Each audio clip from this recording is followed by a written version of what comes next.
Hello दोस्तों, हमारे YouTube channel आलोक विद्याकुल में आप लोग का स्वागत है। देखिए, अभी हम संस्कृत का ऑब्जेक्टिव क्वेश्चन आप लोगों को बीच लाए हैं। तो ये संस्कृति का ऑब्जेक्टिव क्वेश्चन है। देखिए, आपको बोर्ड एग्जाम में बहुत ज़्यादा हेल्पफुल होगा, तो आप वीडियो के अंत तक जरूर बने रहें। अगर वीडियो पे पहली बार है तो हमारे चैनल को अभी तक सब्सक्राइब नहीं किए तो हमारे चैनल को सब्सक्राइब कीजिए, ऑल नोटिफिकेशन में कर लीजिए, ताकि आने वाला वीडियो का नोटिफिकेशन सबसे पहले आप तक पहुँच सके। तो चलिए, अब हम एक क्वेश्चन को आप लोगों को समझाते हैं कि ये क्वेश्चन है मेरा, ठीक है, ऑब्जेक्टिव। तो ये आपका एग्ज़ाम का अभी 30 दिन का समय बच रहा है। तो 30 दिन में आप क्या करें, तो हम आपको ये सजेशन देंगे बच्चों कि जो भी हम अभी आपको ऑब्जेक्टिव क्वेश्चन ला रहे हैं वो मोस्ट इम्पॉर्टेंट क्वेश्चन होता है, जो कि बहुत मतलब ज़्यादा उम्मीद है कि इस बार क्वेश्चन आने की संभावना है। तो वही क्वेश्चन को हम आप लोगों को बीच प्रोवाइड कराते हैं, ताकि आप लोगों को ज़्यादा से ज़्यादा हेल्पफुल हो सके। तो चलिए, अब हम एक क्वेश्चन को समझ लेते हैं कि ये क्वेश्चन क्या है, नहीं है जो, ठीक है। तो चलिए, हम प्रथम क्वेश्चन की बात करते हैं। प्रथम क्वेश्चन में आ रहा है बच्चों, मेरा कह रहा है कि दान किसे देना चाहिए, है ना। दान किसे देना चाहिए, तो दान किसे देना चाहिए, तो दान हमको उसी को देना चाहिए जो गरीब है, आर्थिक रूप से कमज़ोर है, ये तो आर्थिक रूप से बहुत गरीबी है। तो उसको डायरेक्टली अगर हम आंसर कहा जाए तो दान किसे देना चाहिए, तो दान गरीबों को देना चाहिए। तो गरीब में बहुत प्रकार के गरीब होता है, लेकिन जो अत्यंत गरीब है उसको देना चाहिए, है ना। अब कह रहा है, नेक्स्ट क्वेश्चन मेरा आ रहा है कि कर्मवीर उत्साह से क्या प्राप्त होता है। कर्मवीर का उत्साह से क्या प्राप्त होता है, तो महापद होता है, महापद होता है, ठीक है। तो हम इसका आंसर क्या लगा लेंगे कि महापद होता है। चलिए, अब यहाँ पे नेक्स्ट क्वेश्चन देख लेते हैं। नेक्स्ट क्वेश्चन मेरा ये आ रहा है कि राम प्रवेश, क्या यहाँ क्वेश्चन क्या कह रहा है, राम प्रवेश ने कहाँ के पुस्तकालय में पुस्तकों को आत्मसात किया था। कह रहा है राम प्रवेश ने कहाँ के पुस्तकालय में, मतलब कहाँ के पुस्तकालय में पुस्तकों को आत्मसात किया था, तो कहाँ के, तो महाविद्यालय के। कहाँ पे किया था बच्चों, तो हम इसका ऑप्शन मार लेंगे महाविद्यालय में। कहाँ पे, महाविद्यालय में। चलिए, इसी से एक और क्वेश्चन रिलेटेड है कि राम प्रवेश राम ने क्या करा है, राम प्रवेश राम ने किस परीक्षा में विश्वविद्यालय में प्रथम स्थान प्राप्त किया था। कह रहा है कि जो राम प्रवेश राम थे वो तो कि किस परीक्षा में, कहने का ये तात्पर्य ये हो रहा है बच्चों कि राम प्रवेश ने किस परीक्षा में प्रथम स्थान प्राप्त किए थे, तो कौन से परीक्षा में, तो स्नातक। स्नातक कहने का तात्पर्य ये होता है कि जो बीए फाइनल होता है, बीएससी या तो बीए या तो बीए कम, तो अगर ये बीए किए होंगे, बीए पास किए होंगे, या तो बीएससी किए होंगे, या तो बीकॉम किए होंगे, कुछ भी जो भी पास किए होंगे, उसमें वो क्या किए थे, तो प्रथम श्रेणी से पास हुए थे। किससे पास हुए थे, तो प्रथम श्रेणी से वो पास हुए थे। चलिए, अब यहाँ नेक्स्ट क्वेश्चन है कि बिना पूछे बोलने वाला कौन सा होता है। जो बिना पूछे बोलते हैं, कोई व्यक्ति अगर बिना आप उससे बात नहीं करना चाहते फिर भी आपसे पूछता है, वह व्यक्ति या तो दो आदमी के बीच में एक तीसरा आदमी अगर नहीं बोलने के लिए भी कहा जाए फिर भी अगर बोल देता है, तो उस व्यक्ति को हम क्या बोलेंगे, तो उस व्यक्ति को हम बोलेंगे मूर्ख। उस व्यक्ति को क्या बोलेंगे, तो उस व्यक्ति को हम बोलेंगे मूर्ख है।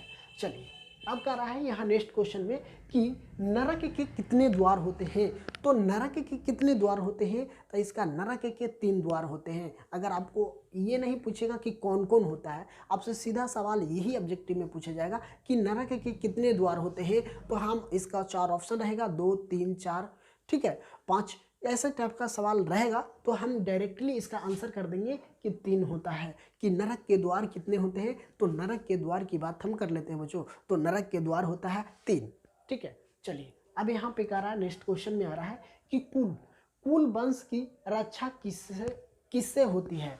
जो कुल वंश की रक्षा किससे होती है, तो चरित्र से होता है। किससे होता है, चरित्र से होता है कुल वंश के रक्षक, ठीक है। चलिए, अभी यहाँ पे नेक्स्ट क्वेश्चन आ रहा है कि किसके 6 अंग होते हैं। किसके 6 अंग होते हैं, तो वेद के 6 अंग होते हैं। 6 अंग किसके होते हैं, तो हम वेद के मारेंगे। इसका ऑप्शन में क्या मारेंगे, हमें वेद की। चलिए, अब यहाँ पे नेक्स्ट आ रहा है कि छात्र किसके सत्रों से अवगत होता है। तो कहने का ये इसका अर्थ है कि छात्र के किसके शास्त्रों में अवगत होता है, तो संस्कृत में। किस में होता है, तो इसका आंसर क्या हम मार लेंगे, संस्कृत। आपको ऑप्शन दे देगा Hindi, Sanskrit, English, social science, ये सामाजिक विज्ञान। तो आपको किस में मारना है, ऑप्शन टिकअप करना है संस्कृत में। तो संस्कृत को हम सही उत्तर मान लेंगे। चलिए यहाँ करा लंबोदय, लंबोदय का संधि विच्छेद करें। तो लंबोदय का संधि विच्छेद क्या होगा, लंबोदर। क्या हो जाएगा, लंबोदर। अगर ये आपसे ये भी सवाल किया जाएगा कि लंबोदर का संधि विच्छेद करें तो क्या हम करेंगे, लंबोदय, लंबोदय, इसका अर्थ ये हो जाएगा लंबोदय। ठीक है, चलिए यहाँ पे भी नेक्स्ट क्वेश्चन में आ रहा है कि दलित पुरुष का क्या नाम था। जो दलित पुरुष थे उनका क्या नाम था, जो दलित पुरुष थे उनका राम प्रवेश नाम था। तो अगर यही राम प्रवेश, इसमें भी अभी सवाल हम बताए हैं कि राम प्रवेश ने कौन से स्थान से, राम प्रवेश राम ने किस परीक्षा में प्रथम श्रेणी से पास हुए थे, तो बीए में। क्या बोलेंगे, स्नातक में। इसका आंसर क्या हो जाएगा, स्नातक। आई इसके बाद अगर एक बार और पूछा जाए कि राम प्रवेश राम ने कहाँ के पुस्तकालय में ये पुस्तकों का आत्मसात किए थे, तो महाविद्यालय के। कहाँ के थे, तो महाविद्यालय के किए थे। तो वही पूछ रहा है कि दलित पुरुष का नाम क्या था, तो राम प्रवेश। तो राम प्रवेश क्या था, एक दलित बालक थे। चलिए यहाँ से नेक्स्ट क्वेश्चन देख लेते हैं कि स्वामी दयानंद, स्वामी दयानंद ने किसके संरक्षक थे, तो स्वामी दयानंद ने किसके संस्थापक थे, तो आर्य समाज की स्वामी विवेकानंद ने इनका संस्थापक थे। इसके जो किए थे काम, जो आर्य समाज का स्थापना किए थे वो कौन थे, तो स्वामी विवेकानंद के थे। ठीक है, चलिए यहाँ देख लेते हैं इनका नाम मूल शंकर था। पूरा नाम इनका, जो दयानंद सरस्वती थे, इनका पूरा नाम था मूल शंकर था। इनको आपको क्वेश्चन में यही पूछ लीजिएगा किसका नाम मूल शंकर था, तो किसका नाम मूल शंकर था, तो स्वामी दयानंद को ही नाम था मूल शंकर। मूल शंकर बात करें तो मूल शंकर किनका नाम था, तो मूल शंकर दयानंद के ही नाम था। चलिए अब यहाँ देख लेते हैं कि घर में आग लगने पर कौन नहीं भागा था। तो जब ये आप संस्कृत का अगर बुक पढ़े होंगे तो सबसे फर्स्ट बुक को बात करते हैं, तो फर्स्ट बुक में आपको आग से लगने से कोई, यहाँ पे किताब में है कि घर में आग लगने पर कौन नहीं भागा था, तो जो आलसी तीन व्यक्ति थे, आलसी जो 3-4 व्यक्ति थे, वो क्या किए थे, आग लग भी गए थे फिर भी वो नहीं भागे थे। आग क्यों लगाए गए थे, आग इसलिए लगाए गए थे कि आलसियों को साहस करने के लिए, कि ताकि आलस इतना नहीं होनी चाहिए। चलिए अब यहाँ का रहा अर्थवेद। अर्थवेद में किसका, ऋषि पत्नियों का वर्णन है। कितने हैं, तो इसका वर्णन 5 है। इनका वर्णन कितना है, तो 5 है। यहाँ नेक्स्ट अभी देख लेते हैं आदित्य, चंद्र आदि की रानी का नाम क्या थी, तो चंद्र आदि के रानी के नाम था विजय भाटिका। क्या था, विजय भाटिका। तो चंद्र आदि की रानी का नाम क्या था, तो विजय भाटिका नाम था। तो चलिए अब यहाँ तक हम देख लें। अब यहाँ का रहा है मंगलम पाठ में किस प्रकार के मंत्र थे, तो मंगलम पाठ की बात कर लेते हैं। तो मंगलम पाठ में किस प्रकार की मंत्र थे, तो पद्य आत्मक की। किसका था, पद्य आत्मक। क्या था, पद्य आत्मक। चलिए अब यहाँ नेक्स्ट आ रहा है कि वेदों में हेमंत पुरुष महानतम विधते मानव मंत्र किस उपनिषद से लिया गया था, तो किससे लिया गया था, तो श्वेत निषद से, है ना, श्वेत उपनिषद से। किससे लिए गए थे, श्वेत उपनिषद से लिए गए थे। अब यहाँ पे देखते हैं नेक्स्ट क्वेश्चन कि सापद का मूल रूप क्या होता है, तो सापद का मूल रूप होता है सतत। क्या होता है, तत्। यहाँ पे इसका ऑप्शन क्या मार देंगे, तत्। अब कह रहा है दुर्गति। यहाँ पे देखिए दुर्गति में कौन सा उपसर्ग होगा, तो दुर्गति में कौन सा उपसर्ग होगा, तो इसमें दूर होगा, ये उपसर्ग होगा। दुर्गति में दूर उपसर्ग है। क्या है, दूर उपसर्ग है। अब कह रहा है यहाँ पे देखिए पंठम घन में से कौन शब्द बनेगा, पठ प्लस घन में कौन सा शब्द बनेगा, तो कौन सा शब्द बनेगा, तो पाठ बनेगा, पाठा। क्या बनेगा, पाठा बन जाएगा। मेरा इसका आंसर क्या हो जाएगा, पाठा। अब यहाँ पे देखते हैं नेक्स्ट क्वेश्चन कि नेता का स्त्रीलिंग रूप क्या होगा। नेता का स्त्रीलिंग क्या होगा, तो नेता का स्त्रीलिंग होगा नेत्री। क्या हो जाएगा, इसका आंसर हो जाएगा नेत्री। इसका ऑप्शन क्या हो जाएगा, नेत्री होगा, जो मेरा सही आंसर होगा। चलिए यहाँ पर करा उ प्लस आ के मेल से कौन सा वर्ण बनेगा। उ प्लस आ के मेल से कौन सा वर्ण बनेगा, तो कौन सा वर्ण बनेगा, वा बनेगा। क्या बनेगा, वा बनेगा। इसका आंसर क्या हो जाएगा, वा बनेगा। तो अभी से देखिए यहाँ से लेकर 1 से लेकर हम 20 ऑब्जेक्टिव आप लोगों को कंप्लीट करा दिए होंगे। तो 20 ऑब्जेक्टिव आप लोगों को याद हो गया होगा। अगर याद हुआ होगा तो देखिए, अगर याद नहीं भी हुआ होगा तो वीडियो को 1 से 2 बार जरूर देखिए। वीडियो को 1 से 2 बार देखने से ये होगा कि आपको जो भी क्वेश्चन हम आपको बताते हैं बच्चों, वो क्वेश्चन आप लोगों को क्या हो जाएगा, याद हो जाएगा। याद हो जाएगा तब जाके आप क्या करिएगा, बोर्ड एग्जाम के पेपर में अगर जैसे ही इस टाइप का सवाल आता है तो आप आसानी से इसका क्या कर सकते हैं, आंसर बना सकते हैं। तो चलिए अब यहाँ नेक्स्ट क्वेश्चन देख लेते हैं कि किस समाज में सभी पद प्रधान होता है। करा किस समास में सभी पद प्रधान होता है, तो द्वितीय समास होता है, उसमें सभी पद क्या होता है, सम्मान होता है। क्या होता है, सभी पद क्या होता है, सम्मान होता है। करा चंद्रशेखर, यहाँ नेक्स्ट क्वेश्चन में कि चंद्रशेखर में कौन सा समास होता है। तो चंद्रशेखर में कौन सा समास होता है, तो बहुव्रीहि समास होता है। कौन होगा, बहुव्रीहि समास हो जाएगा। चंद्रशेखर में कौन सी समास होगा, तो चंद्रशेखर में बहुव्रीहि समास होगा। चलिए कह रहा है नेक्स्ट में कि गायिका का संधि विच्छेद कीजिए। गायिका का विच्छेदन क्या होगा, तो गौ प्लस अक। क्या हो जाएगा, गौ प्लस अक, ये क्या हो जाएगा, विच्छेदन होगा। चलिए कौन सा क्रिया में संपादन में स्वतंत्र होता है। कौन सा पद में संपादन में स्वतंत्र होता है, तो कर्ता ने। क्या होता है, कर्ता ने क्या होता है कि संपादक स्वतंत्र होता है। कीड़ेतु का अर्थ होता है कि खेलना।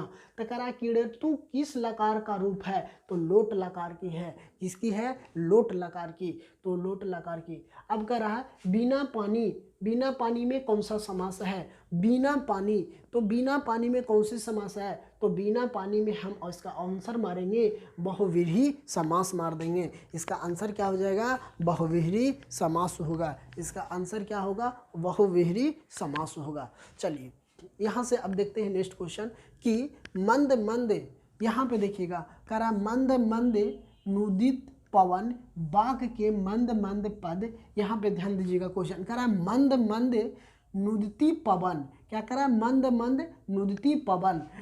बाघ के मंद मंद पद में द्वितीय विभक्ति किस सूत्र से लिया गया है, तो किस सूत्र से लिया गया है, तो क्रिया विशेषण द्वितीय से। किससे लिया गया है, क्रिया विशेषण द्वितीय से। किससे लिया गया है, तो क्रिया विशेषण द्वितीय से। इसका आंसर क्या हो जाएगा, क्रिया विशेषण द्वितीय से लिया गया है कि मंद मंद नुदित पवन। किस वाक्य में मंद मंद है, जो द्वितीय पद कौन होगा, तो क्या होगा, क्रिया विशेषण द्वितीय होगा। चलिए अब यहाँ नेक्स्ट क्वेश्चन देखते हैं कि सहार्थ तृतीय का उदाहरण क्या होगा। सहार्थ तृतीय का उदाहरण क्या होगा, रामनः सा सीता गच्छति। मतलब रामनः सा सीता, मतलब राम के साथ कौन जा रहा है, तो सीता गई है। ठीक है, राम के साथ कौन गई है, तो सीता गई है। अब कह रहा पीताम्बर में कौन सा समास है। पीताम्बर में आपका कौन सा समास है, या तो आपको ये भी पूछ ली जाएगा कि बहुव्रीहि समास इनमें से कौन है। बहुव्रीहि समास कौन है, तो आप इसको पीताम्बर को भी पीताम्बर ही आंसर होगा। या तो आपको पूछ रहा है कि पीताम्बर में कौन समास है, तो बहुव्रीहि समास है। पीताम्बर कौन सी समास है, तो बहुव्रीहि समास है। अगर आपसे ये सवाल पूछे कि निम्नलिखित में से कौन बहुव्रीहि समास है, तो हम पीताम्बर को ऑप्शन टिकअप करेंगे। यहाँ से नेक्स्ट क्वेश्चन देख रहे हैं, कुमार संभव। क्या करा, कुमार संभव में कौन सा समास है। कुमार संभव में कौन सा समास है, तो तत्पुरुष समास है। कौन सी है, तत्पुरुष समास है। क्या हो जाएगा, तत्पुरुष समास होगा। अब कह रहा है यहाँ नेक्स्ट क्वेश्चन कि गजानामा राजा का समस्त पद क्या होगा। गजा राजा नाम का समस्त पद क्या होगा, गज गज राजा क्या हो जाएगा, गज राजा हो जाएगा। इसका आंसर क्या हो जाएगा, गज राजा हो जाएगा।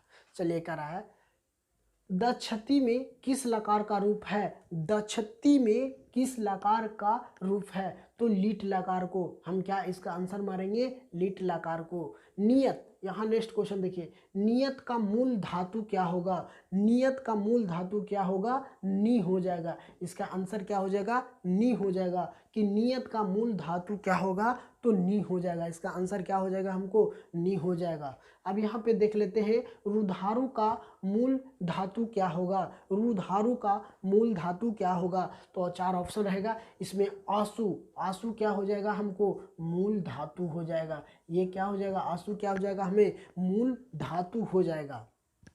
चलिए यहाँ कह रहा है, संगम का संधि विच्छेद क्या होगा, संगम का संधि विच्छेद क्या होगा, तो समूह प्लस गम क्या हो जाएगा, समूह प्लस गम हो जाएगा। इसका आंसर क्या हो जाएगा, समूह प्लस गम हो जाएगा। ये संगम का संधि विच्छेद हो जाएगा।